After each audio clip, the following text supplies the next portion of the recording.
pues fue la llamada Noche de Iguala. Dice, ¿el amor a un hijo tiene fecha de caducidad? Soltó la pregunta Mario González, padre del normalista César Manuel González, uno de los 43 desaparecidos de Ayotzinapa. Él mismo había respondido que no, poco antes, en referencia a personas que han dicho a las madres y padres que marchan desde hace casi 11 años que la resignación llegará con el tiempo. Vamos ya a esta conexión. Ya está con nosotros enlazado una videollamada Hamlet García Almaguer, asesor parlamentario, maestro en Derecho Constitucional. Él fue diputado en la anterior legislatura, esta que dio inicio a la discusión sobre la reforma al Poder Judicial, ahora ya aprobada, evidentemente, ya en marcha y ya en la primera elección. Y le agradecemos a Hamlet García Almaguer que nos tome esta llamada justamente para hablar de hacer un balance. Finalmente las campañas ya llegan a su fin el día de mañana, el domingo es la elección. Hamlet García, ¿cómo estás? Muy buenas tardes. ¿Qué tal? Muy buenas tardes, Rubén. Gusto saludarte. No sé si anda por ahí, Jesús. Sí, por acá Toda está la también. audiencia de Cosa Pública. Muchísimas gracias, Hamlet. Teníamos mucho interés en conversar contigo. Te propongo, digamos, tres al menos partes de la entrevista, hacerla muy didáctica para la audiencia. ¿Qué es la reforma al Poder Judicial? ¿Qué es lo que se va a elegir? ¿Cuántos participan? Y luego vemos pros y contras, digamos, las críticas de la oposición a este proceso y evidentemente lo que tú valores como aspectos positivos de la reforma. Sí, bueno, la reforma establece ciertas limitaciones en el actuar del Poder Judicial Federal. Por ejemplo, se elimina el dispendio, se eliminan las pensiones doradas de las ministras y ministros de la Corte. Tienen derecho a una vez por retiro. En este momento me refiero a los que ya se retiraron con anticipación, no quienes serán electos. Esa es la primera diferencia. Quienes están en retiro cuentan con una pensión dorada de casi 300,000 pesos mensuales y es vitalicia. Es equivalente al 80% de sus percepciones. Esto ya se elimina con la reforma judicial y se establece ya también el método de elección directa por el pueblo de México. La elección la organiza el INE, los poderes propusieron a los perfiles y así los encontrarán en las boletas con las iniciales. PE significa Poder Ejecutivo, PL Poder Legislativo, PJ Poder Judicial, EF significa que están en funciones porque se les garantizó el derecho a participar a aquellos que así lo desearan, a estar en este ejercicio. Y sí, cientos de juzgadoras y juzgadores decidieron concursar. ¿Qué se juega? 881 cargos en todo el país, 74 de ellos son en el estado de Jalisco, son 32 magistraturas de circuito y 23 jueces de distrito. Ahí son 55, hay que sumar 3 magistrados regionales electorales del Tribunal Electoral, la cabecera está en Guadalajara, 2 de la Sala Superior, 5 del Tribunal de Disciplina Judicial y 9 de la Suprema Corte de Justicia de la Nación. La Corte se reduce de 11 a 9 integrantes. El Tribunal de Disciplina Judicial es nuevo y tiene por objeto pues poder supervisar, vigilar el actuar de los jueces, magistrados y de los propios ministros. Es algo que urgía para garantizar la adecuada impartición de justicia, Rubén. Para Jalisco en particular, ¿podrías precisar las cifras de nuevo de cuántos Sí. puestos serían?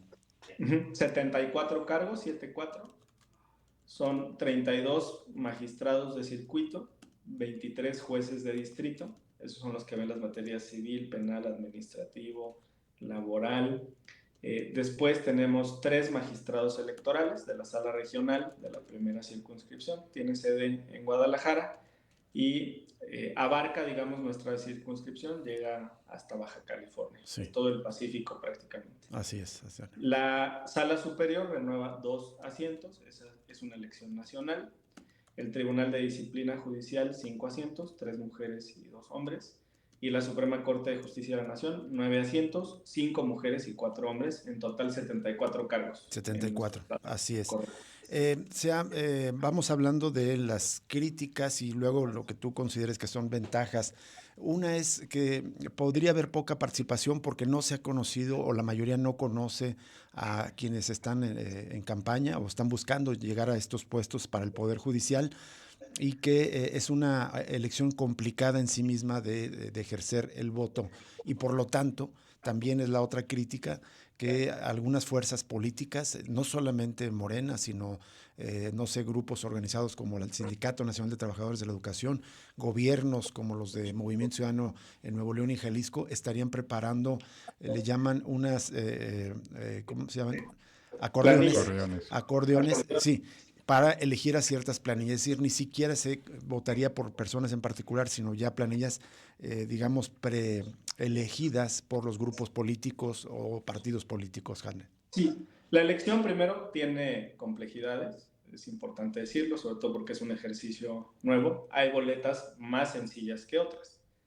Por ejemplo, en la sala superior, tú nada más tienes que escoger una mujer y un hombre. Eso no me parece tan complicado, es una elección nacional. En el caso del Tribunal de Disciplina, 3 mujeres y 2 hombres. Y en el caso de la Corte, 5 mujeres y 4 hombres, si así lo deseas. También podrías votar nada más por una o por uno y no hay ningún problema, no se va a anular. Tienes un máximo, digamos, de casillas que llenar. Segunda diferencia, Perdón, tienes que Jaime, anotar el te número. voy a interrumpir aquí. Es decir, Sí. si alguien decide votar solamente por los ministros de la Suprema Corte de Justicia de la Nación, ¿el voto es válido y no necesariamente se tienen que elegir los otros cargos? Tú tienes 9 casillas, 5 de mujeres y 4 hombres para elegir ministros de la Corte, y es tu decisión si usas un espacio, 2, 3, 4, 5, hasta 9. No hay ningún problema, no se va a anular, ¿no? Obviamente, pues te van a entregar las Las 6 otras. boletas, la de jueces, magistrados, magistrados regionales, magistrados de disciplina, Suprema Corte y Sala Superior, te van a dar 6 boletas. Lo ideal es que participes en las 6, pero yo creo que sí vamos a encontrar diferencias. Va a haber parte del electorado que diga, yo nada más quiero votar por ministros de la Corte y lo demás lo anule. Eso es previsible, como ocurre en las elecciones también de gobernador y de diputados locales y federales y también en municipios, ¿no? Es el caso de nuestra última elección en Jalisco en 2024. Hubo elecciones que tuvieron más votos que Exacto. otras y esa es la explicación que se dio. Bueno, dijeron que se las habían llevado a su casa, pero en este caso concreto puede que se anulen algunas de los votos o de las boletas. Eso es factible. Ahora, en este aspecto, comentar que cada una de las boletas tiene un color diferente. Van apenas a aprobar este esquema y reitero, hay que anotar el número de la candidata o candidato de Que se elige. preferencia. Esto puede ser un poco complicado, sí. Platiqué sobre este punto con consejeras y consejeros del INE, les mencionaba que podría utilizarse un sistema a lo mejor de rellenar con lápiz círculos, como ocurre, por ejemplo, en el examen de ingreso a la UNAM o como ocurre cuando juegas Melate o otros juegos de pronósticos, ¿no? Tú rellenas el numerito y no es necesario que lo anotes. Y después esa boleta la podrías presentar directamente ante la máquina y te va a dar un resultado muy rápido. Digo, los resultados del examen de ingreso a la UNAM, donde participan cientos de miles, y no es que ya 1 millón de mexicanos, pero sí cientos de miles, se tienen con mucha rapidez precisamente por el uso de estos sistemas Lectores, tecnológicos, sí. ¿no? Habrá lectores, bien dices. Habrá ajustes, seguramente. Yo creo que es un sistema más sencillo que el de anotar el número. Pero en este momento hay que anotar el número del candidato o la candidata de tu preferencia, Rubén. Así es. Sobre el desconocimiento y bueno, la otra parte Sí, que te decía de que hay acordeones impulsados por partidos políticos, algunos grupos de poder también, que esto podría inducir el voto o ser una tendencia de que ya se está eligiendo desde los grupos políticos a quienes van a quedar a cargo del Poder Judicial, Hamlet. claro. Me sorprendió la encuesta del Financiero que se publicó ayer, donde señala que el 48% de la población ya conoce que la jornada electoral se celebrará el 1 de junio. ¿Cómo vas a ir a votar si no conoces cuándo será la jornada? Esa es la primera barrera u obstáculo, ¿no? Ya prácticamente la mitad de la población lo conoce y yo creo que en estos últimos días se va a incrementar. Podríamos llegar a 60, 70% de conocimiento. Según el sondeo del Financiero también, entre el 16 y el 23% de la población se dice dispuesta a participar en este ejercicio, a ir a votar. Y entonces están pronosticando, digamos, este margen. Tercero, comentar sobre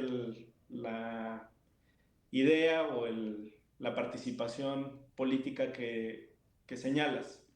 Hablando del caso de Nuevo León, vi por ejemplo que pues, es candidato a la Suprema Corte de Justicia de la Nación, el consejero jurídico de Samuel García.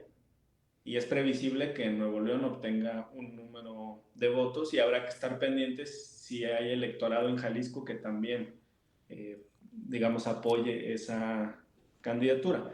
Hay otros que me parecen mucho más orgánicos o naturales y que demostraría pues la tesis de que se trata de una ratificación también del mandato de los jueces y magistrados. Y aquí me refiero a las 3 ministras de la Corte que están en función.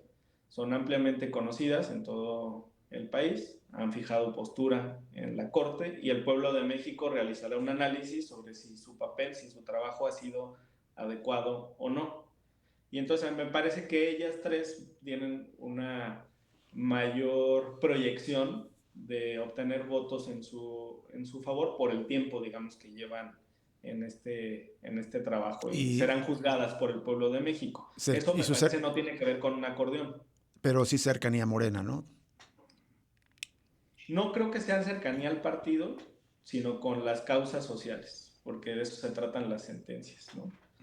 Han dictado sentencias a favor y en contra del partido en materia electoral, eso lo tenemos que decir, porque la Corte revisa las acciones de inconstitucionalidad en materia electoral. Electoral. Pero ya hablando de las causas, pues sí, hay quien se ha inclinado más por los derechos sociales. Y en el caso de los hombres, pues igual, hay participantes que han tenido proyección, que han tenido trabajo. Ya el pueblo de México en estas campañas ha tenido la oportunidad de conocerlos. Está la plataforma del INE para practicar el voto, está la plataforma para conocer a los candidatos, y no me parece que el pueblo se vaya a dejar guiar por algún acordeón. Incluso me parece que hay alguna imprecisión o alguna sorpresa que se intentó, lo digo muy respetuosamente, desde algunas cuentas de comunicadores en el estado de Jalisco. Se asustaron porque supuestamente había un acordeón que estaba circulando entre morenistas de Jalisco. Entonces yo lo empecé a ver y me llamó mucho la atención. Esto lo tuiteó Ricardo Escoto, por ejemplo. Ramiro, perdón, Escoto. Ramírez. Hasta abajo vienen los magistrados de sala regional y en su tuit pone a José Luis Ceballos Daza como si se le estuviera promoviendo en Jalisco. Pues resulta que José Luis Ceballos Daza es un magistrado regional electoral en funciones en la Ciudad de México. No tiene nada que ver con Jalisco. Es el hecho de que alguien llegue y diga, este acordeón está circulando para el Estado, a veces ni siquiera coincide con las candidaturas que se están jugando. A mí me parece que por ese lado sorprendieron a algunos comunicadores que no validaron la información. Uh-huh.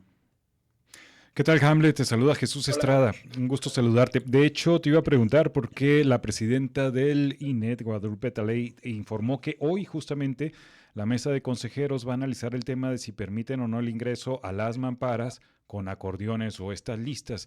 Esto como me imagino que es una especie, más allá de estos posibles intereses que puede haber con esta lista que han circulado, es como una manera de facilitar la elección. ¿Qué opinas tú?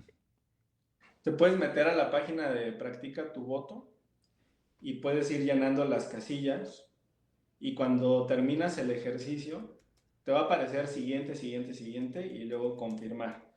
Y cuando confirmas el ejercicio, la propia plataforma del INE te da un resumen de tu acordeón. Y ese se podría llevar a las casillas. Pues si no, ¿para qué crearon la plataforma? Exacto. Claro. Oye, ¿No?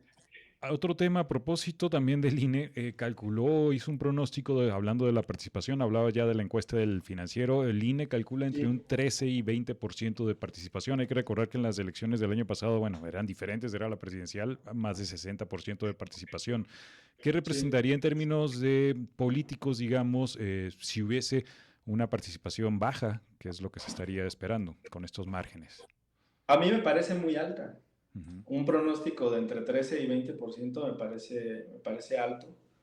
Va a haber estados que van a impulsar la participación. Por ejemplo, nuestra entidad, Jalisco, tiene un padrón de 6 millones de electores y Veracruz tiene un padrón de 5.9 millones de electores. Puede que en nuestro estado voten entre el 5 y el 10%. Pero si en Veracruz votan entre el 30 y el 40%, pues entonces significaría que en la práctica Veracruz aportaría 5 o 6 veces más votos que Jalisco. Entonces, esto tiene que ver también con las elecciones concurrentes. A mí un porcentaje de 13 a 20 me parece que sería un extraordinario resultado. Yo creo que arriba de 10 es un muy buen resultado para un ejercicio que se realiza por primera ocasión. Pero un 10-20% no le resta legitimidad al proceso, Hamlet. Un 10% son 10 millones de mexicanos, validando quiénes van a ser sus jueces, magistrados y ministros, con varias barreras de entrada. Por ejemplo, yo no estoy de acuerdo en que no se vote por los jueces, magistrados y ministros desde el extranjero. No hay participación desde el extranjero en este proceso, es algo que se tendrá Y algo que debería haber. adecuar, ¿no? Los Ah, millones de mexicanas y mexicanos que viven fuera del territorio nacional. Se pueden implementar otras medidas, digamos, de participación. Pero en este momento, a los ministros de la Corte, digamos que están en funciones, los eligieron 129 personas. El presidente de la República que los nomina y los y senadores. 128 senadores. Entonces, para mí que pasemos de 128 personas encerradas en un salón a 10 millones de mexicanas y mexicanos, pues ya me parece un salto abismal y extraordinario para la democracia.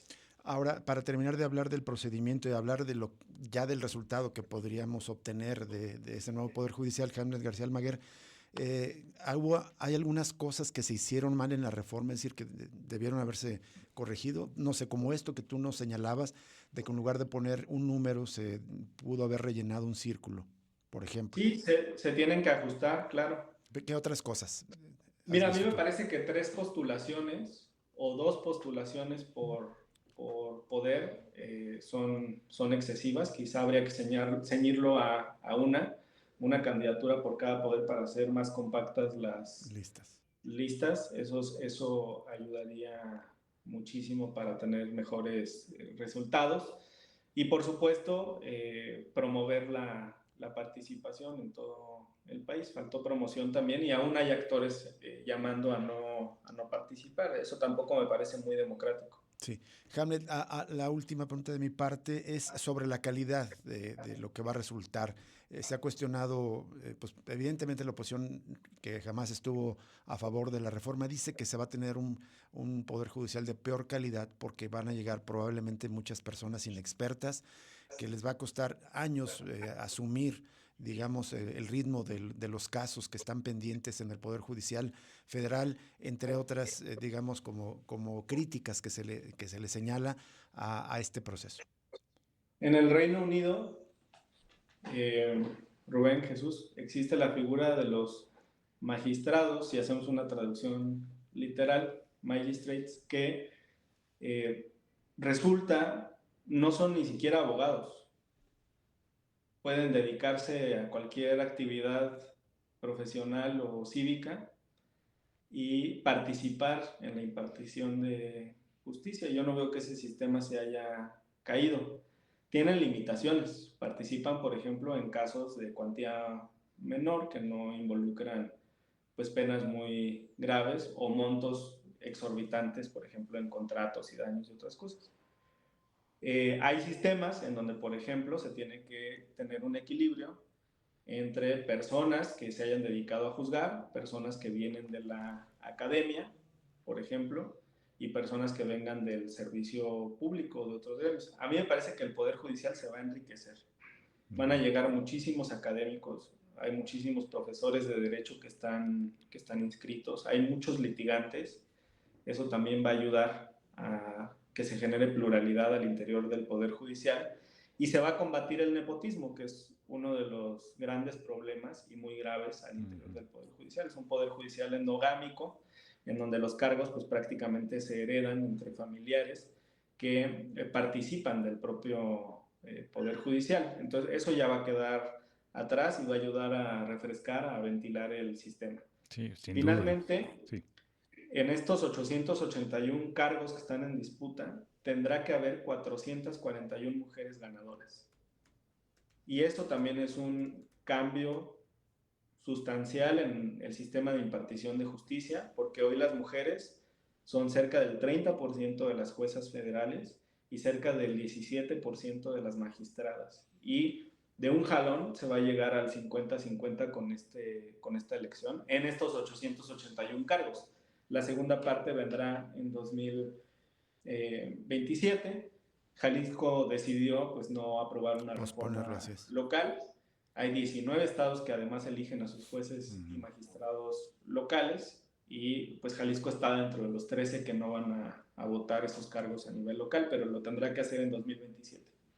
Hamlet, una duda también, pues quizás para el próximo proceso electoral, ajustar mejor todos los candados para evitar que lleguen ciertos perfiles pues inadecuados, digamos, esto porque después de que ya se publicaron las listas de candidatos, sí han surgido señalamientos de aspirantes a algún cargo en el Poder Judicial involucrados desde cuestiones como liberación de presuntos delincuentes hasta pasados con violencia machista, violencia doméstica. Sí habría que hacer algún ajuste pensando en el próximo periodo electoral, incluso algunos, por cierto, aspirantes que ni siquiera incluyeron en su currículum su pasado partidista, por cierto. Claro, todo eso se tendrá que analizar. Afortunadamente hay dos momentos para revisar la elegibilidad de las personas. Una siempre es cuando se registran para la candidatura y otra ya cuando se les asigna el triunfo, digamos, la constancia.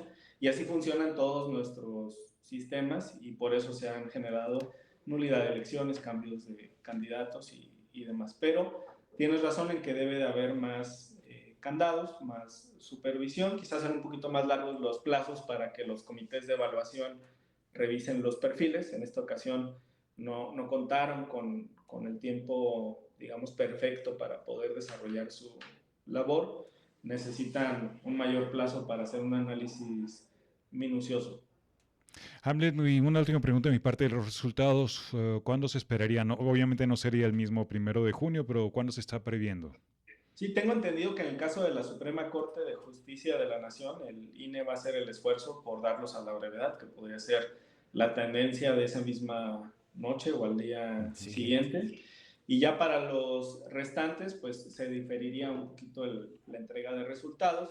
Por eso mi propuesta de usar lectores y de rellenar círculos, porque tendríamos resultados con mayor agilidad a un conteo manual. Evidentemente los funcionarios de el INE y de los institutos locales en las entidades federativas que tienen elección, pues cuentan con horas y con tiempo de trabajo muy acotado, ¿no? Entonces necesitamos eficientar ese proceso. Puede entrar también el tema del voto a distancia, el voto por medio de urnas electrónicas. Todas estas son herramientas que ayudarían a hacerlo más ágil. Y finalmente, Hamlet, pues anticipo tu respuesta, pero ¿tú sí crees que este proceso va a ayudar a renovar el Poder Judicial como era el propósito que se decía inicialmente de la reforma al Poder Judicial? Sí, claro, se van a eliminar los privilegios, lujos y excesos, se va a lograr de un jalón la paridad al interior del Poder Judicial Federal y vamos a tener jueces más plurales que provengan de la academia, que provengan del litigio y por supuesto que provengan también de la carrera judicial. Por cierto, en todo el país hay muchas secretarias y secretarios de juzgados, que son en realidad los que proyectan las sentencias, que están concursando. Y quiero decirte que es una grata sorpresa ver que muchas de estas secretarias y secretarios trabajan en las ponencias de ministros, de ministras, de jueces, de juezas, de magistradas, de magistrados que se han opuesto a la reforma. Y eso me hace pensar que se oponen a la reforma para no dejar pasar a la siguiente generación de juristas del país, que son precisamente estos secretarios y que van a renovar este sistema y que además tienen formación. Te preguntaría solo un tema, si crees que digamos, por ser justamente nuevos, aunque algunos sí conozcan de la materia, va a haber un periodo de adaptación que pueda ser largo para asumir, digamos, el trabajo del Poder Judicial. La justicia en el país es de secretarios. Y hay películas, hay documentales, hay testimonios de cómo funcionan los jueces, digamos, revisan los proyectos de sentencias, pero la justicia no se va a detener, como cuando paralizaron, por ejemplo, con esta huelga 6 meses la impartición de justicia en todo el país. No va a ser de ese tamaño. Además, por diseño, en los tribunales colegiados, la renovación es por partes. No se va todo un tribunal integrado por 3 personas. A lo mejor se va uno de los magistrados integrantes y eso permite que el órgano continúe con su funcionamiento. De acuerdo, muy bien. Hamlet García Almaguer, te agradecemos enormemente y te queremos comprometer públicamente si la próxima semana podemos también enlazarnos contigo para que nos des tu punto de vista de cómo se celebró la elección del próximo domingo. Sí, con gusto, y pues Muchísimas invitar a la gracias. audiencia a participar, a votar Así es. libremente. Y que visiten estos 2 sitios que son cruciales, conóceles y dónde es donde Practica tu voto. Practica tu Ahorita voto te lo mando con la perfecto. producción, Y para que tengan el link. Es practicatuvotopj.ine.mx por si acaso. los vamos a compartir en nuestras redes sociales para las personas de la audiencia que quieran utilizar estas herramientas. Gracias de nuevo, Hamlet García Almaguer. Muchas gracias, buena tarde. Buena tarde Gracias. también para ti. Él es asesor parlamentario, es maestro en Derecho Constitucional y fue uno justamente de los impulsores, si usted lo escucha, pues se dará cuenta que conoce bien de la materia porque en la legislatura pasada fue uno de los promotores de esta reforma al Poder Judicial. Vamos a una pausa y regresamos con más información en Cosa Pública.